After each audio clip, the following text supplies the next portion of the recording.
অগ্নিদগ্ধ হয় 10টি দেৱশিশুৰ কৰুণ মৃত্যু। Welcome to news 9 Assam. বন্ধুসকল, আপোনালোকে দেখি আছে নিউজ 9 অসম। আজি আমি আপোনালোকক এটি অতি দুখৰ খবৰ দিবলৈ ওলাইছোঁ।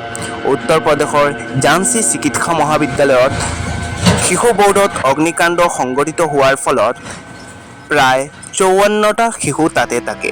তাৰে মাজত 10টি শিশু ইতিমধ্যে প্ৰাণ গৈছে, যদিও 16টি শিশু অতি গুৰুতৰভাৱে আহত হৈ আছে। অগ্নিকাণ্ড সংঘটিত হোৱাৰ পাছত শিশু বৰ্ডৰ পৰা শিশুসকলক খিৰিকী ভাঙি স্থানীয় লোকসকলে উদ্ধাৰ কৰিছে।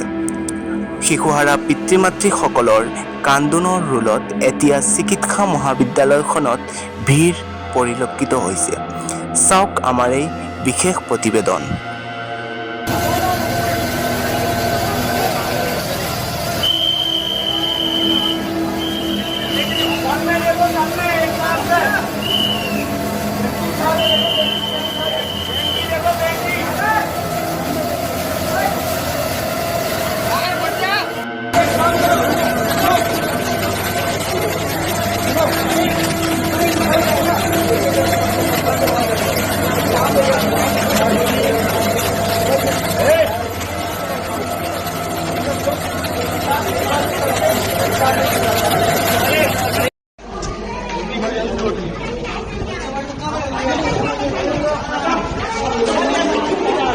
अरे वो इसमें नहीं चलना पड़े। आ जाओ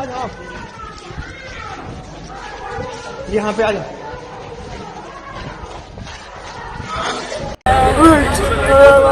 बच्चा नहीं मिला, बच्चा के नहीं मिला।